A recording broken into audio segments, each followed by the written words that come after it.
अस्सलातु वस्सलामु अलैका या रसूल अल्लाह व अला आलिका व अस्हाबिका या नूर अल्लाह सल्लल्लाहु तआला अलैहि वसल्लम। मेरे प्यारे आका सल्लल्लाहु तआला अलैहि वसल्लम के प्यारे दीवानों, अल्लाह के रसूल अलैहिस्सलातु वस्सलाम की ज़िंदगी हमारे लिए बेहतरीन नमूना हयात है और हमें चाहिए कि अल्लाह के रसूल अलैहिस्सलाम की ज़िंदगी को हम प्रैक्टिकल करें।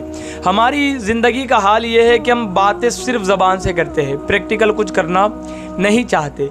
लेकिन इस्लाम जो है वो प्रैक्टिकल करने के लिए हमको आया है कि हम प्रैक्टिकल हो जाए। जिस तरीके से अल्लाह के रसूल की आदत है, जिस तरीके से अल्लाह के रसूल अलैहिस्सलातु वस्सलाम के अखलाक है, जिस तरीके से अल्लाह के रसूल का अंदाज़ है, हमें चाहिए कि हम अंदाज़ मुस्तफ़ा सल्लल्लाहु अलैहि वसल्लम को अपनाएं, उसको प्रैक्टिकल करें।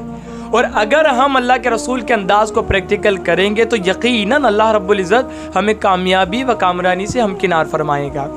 आज अल्लाह के रसूल अलैहिस्सलातु वस्सलाम की खैर खाई के बारे में हम जानने वाले हैं। कुरान में अल्लाह रब्बुल इज़्ज़त ने इरशाद फरमाया, हरीसुन अलैकुम, तुम्हारी भलाई के निहायत चाहने वाले। अल्लाह के रसूल अलैहिस्सलातु वस्सलाम के बारे में अल्लाह फरमा रहा है कि तुम्हारी भलाई के निहायत चाहने वाले।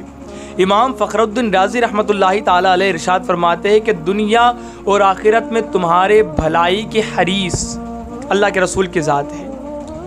अल्लामा मुफ्ती अहमद यार खान नईमी रहमतुल्लाहि ताला अलैह इरशाद फरमाते हैं कि किसी बंदे को माल का हिर्स होता है, कोई बंदा औलाद का हरीस होता है, कोई बंदा आराम का हरीस होता है।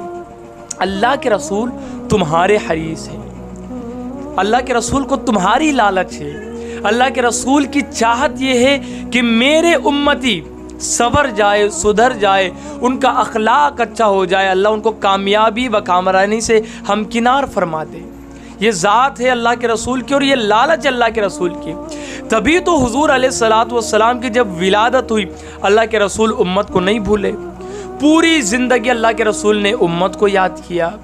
अल्लाह के रसूल अलैहिस्सलातु वस्सलाम जब ज़ाहिरी तौर पर इस दुनिया से पर्दा फरमा रहे थे, उस वक्त भी अल्लाह के रसूल अलैहिस्सलाम को उम्मत की फ़िक्र। मेराज पर गए, उस वक्त भी उम्मत की फ़िक्र। हज़रत अब्दुल्लाह बिन अब्बास रदी अल्लाह ताला अन्हु इरशाद फरमाते कि जब हुज़ूर अलैहिस्सलातु वस्सलाम के जसद अक़दस को कब्र मुबारक में उतारा जा रहा था, उस वक्त मैंने कान लगा करके सुना हुज़ूर अलैहिस्सलाम उम्मत को याद कर रहे थे, उम्मत के लिए दुआ कर रहे थे। ये अल्लाह के रसूल अलैहिस्सलातु वस्सलाम की ज़िंदगी, पूरी ज़िंदगी अल्लाह के रसूल ने उम्मत को कभी नहीं भूला, कभी नहीं, हर वक्त उम्मत को याद करते रहे। और आखिर में हज़रत मुफ्ती अहमद यार खान नईमी रहमतुल्लाह अलैह इरशाद फरमाते हैं कि जब मैदान महशर में हर बंदे को अपनी फ़िक्र होगी, यहाँ तक कि अंबिया किराम अलैहिमुस्सलाम भी नफ्सी नफ्सी कर रहे होंगे, उस वक्त भी अल्लाह के रसूल अलैहिस्सलातु वस्सलाम उम्मत को याद करेंगे, उम्मती उम्मती कहेंगे। हर नबी नफ्सी नफ्सी कहेगा, उस वक्त भी अल्लाह के रसूल उम्मती उम्मती कहेंगे। ये ज़िंदगी अल्लाह के रसूल अलैहिस्सलातु वस्सलाम की है। और एक बात और लिखते हैं मुफ्ती अहमद यार खान नईमी रहमतुल्लाहि ताला अलैह कि अल्लाह के रसूल ये दुआ किया करते थे कि ए अल्लाह, अगर तू इन तेरे बंदों को अजाब देगा तो ये तेरे बंदे हैं, अगर तू अजाब देगा तो ये है तो तेरे बंदे, अगर तू इन्हें माफ़ कर देगा तो तू बड़ा अजीज़ है, तू बड़ा हकीम है। ये दुआएं अल्लाह के रसूल अलैहिस्सलातु वस्सलाम किया करते थे। आप देखिए, ये अंदाज़ तो अल्लाह के रसूल अलैहिस्सलातु वस्सलाम का उम्मतियों के लिए है। हुजूर अलैहिस्सलातु वस्सलाम दुश्मनों के लिए भी खैर खाई किया करते थे। और किस तरीके से कि जो दुश्मन अल्लाह के रसूल को तकलीफ़ देते थे, ईज़ा पहुँचाते थे, हुजूर अलैहिस्सलातु वस्सलाम को जो है वो गंदे अल्फाजों से याद करते थे, उनके लिए क्या अंदाज़ था अल्लाह के रसूल का जानते। हुजूर दुआ करते थे कि ए अल्लाह, ये वो बंदे हैं जो मुझे तकलीफ़ दे रहे हैं, लेकिन ए अल्लाह ये मुझे जानते नहीं, अगर जानते तो ऐसा ना करते, मौला इनको माफ़ कर दे, माफ़ कर दे। अल्लाह अकबर। मेरे भाइयों और मेरी बहनों, ये अंदाज़ है। आप देखें फ़तेह मक्का का दिन है, हुजूर अलैहिस्सलातु वस्सलाम बादशाहाना वक़ार के साथ बादशाह इस्लाम की हैसियत से दुश्मनों के सामने है, दुश्मनों के सर झुके। और दुश्मन कौन से? बड़े बड़े दुश्मन हैं।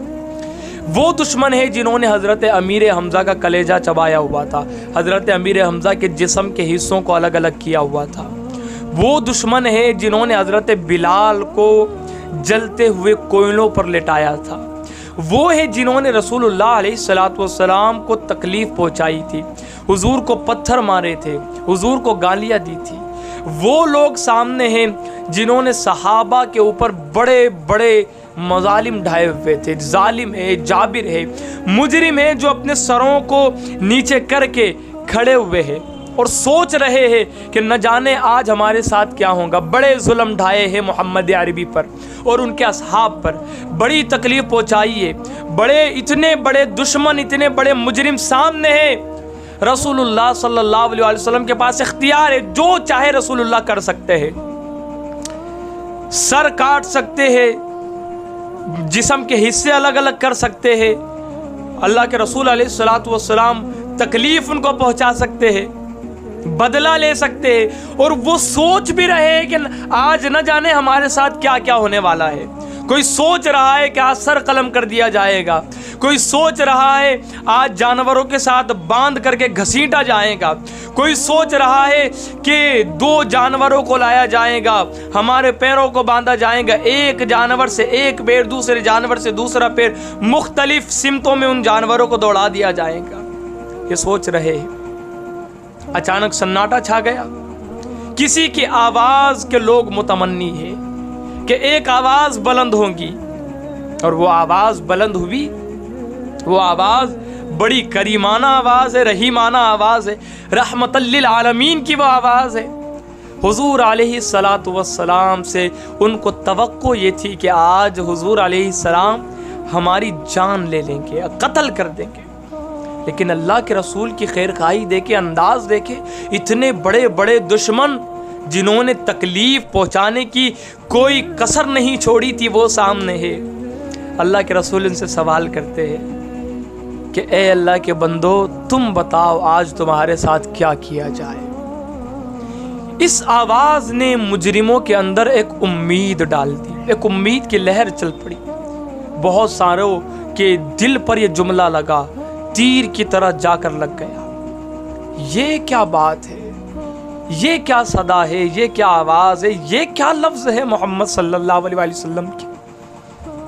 بغیر کچھ پوچھے سر قلم کر دینا چاہیے تھا۔ یہ آواز، یہ کیسا انداز ہے؟ رحمت للعالمین ہے، خیر خواہی والا انداز ہے، درگزر کر دینے والا انداز ہے۔ اتنے بڑے دشمن پوچھتے آج تمہارے ساتھ کیا کیا جائے؟ اللہ اکبر۔ وہ سارے لوگ ایک زبان ہو کر کہنے لگے، آپ تو بڑے کریم ہیں اور بڑے کریم والد کے بیٹے ہیں، آپ کو ہم نے کسی کو تکلیف پہنچاتے نہیں دیکھا۔ اللہ کے رسول نے بڑی نرمی کے ساتھ کہا کہ تم سب آزاد ہو، آزاد ہو۔ یہ انقلابی جملہ تھا، یہ دلوں کو لرزا دینے والا جملہ تھا۔ اتنے بڑے بڑے مجرم، اتنے بڑے بڑے دشمن، اللہ کے رسول فرما رہے ہیں کہ تم سب آزاد ہو۔ اللہ، یہ انداز اللہ کے رسول کا۔ حضرت خدیجۃ الکبریٰ رضی اللہ تعالیٰ عنہ ارشاد فرماتی ہے کہ ابھی اللہ کے رسول نے اعلان نبوت نہیں کیا تھا۔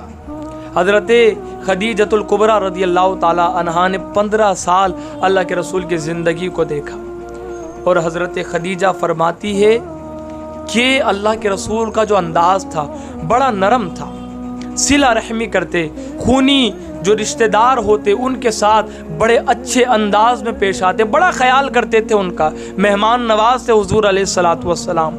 اب 15 سال حضرت خدیجہ نے رسول کی زندگی کو دیکھا، اثر رکھتے ہیں جملے، اس لیے کہ رسول اللہ کا جو انداز ہے وہ بڑا نرم تھا۔ حضور علیہ السلام اخلاقی تربیت لوگوں کو دیتے، تعلیم دیا کرتے تھے اللہ کے رسول، کبھی کسی کو تکلیف نہیں پہنچایا، صادق تھے آپ، امین تھے آپ، امانت دار تھے آپ۔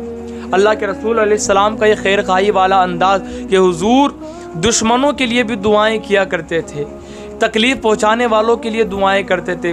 بدل میں کیا ملتا حضور کو؟ حضرت ثمامہ بن اسال رضی اللہ تعالیٰ عنہ ایمان لے آئے اللہ کے رسول کا انداز دیکھ کر، اور کہنے لگے یا رسول اللہ، اس دنیا میں مجھے سب سے بدترین چہرہ آپ کا لگتا تھا، لیکن آج سب سے زیادہ پسندیدہ چہرہ آپ کا ہے۔ مجھے سب سے بدترین دین آپ کا لگتا تھا، لیکن آج سب سے زیادہ پسندیدہ دین مجھے آپ کا لگتا ہے۔ یہ انقلاب تھا اللہ کے رسول کے انداز کا۔ حضور علیہ السلام اعلان نبوت سے پہلے بھی اللہ کے رسول علیہ السلام کا یہی انداز تھا، بعد میں بھی یہی انداز، خاندان والوں کے ساتھ جو رویہ وہی سارے لوگوں کے ساتھ رویہ تھا۔ تو ہمیں چاہیے کہ ہم صرف جلوس نہ نکالیں، ہم صرف میلاد کی محفلیں سجا سجا کر اپنے آپ کو جنتی نہ سمجھے، ہمیں اللہ کے رسول کے انداز کو اپنانا ہوگا، اللہ کے رسول کی عادات کو اپنانا ہوگا، اللہ کے رسول کے اخلاق کو اپنانا ہوگا، حضور کے احکام پر ہمیں عمل کرنا ہوگا، تب جا کر اللہ پاک ہم کو کامیابی و کامرانی سے ہمکنار فرمائے گا۔ اللہ تعالی ہم سب کو رسول اللہ صلی اللہ علیہ وسلم کے فیضان سے مالا مال فرمائے۔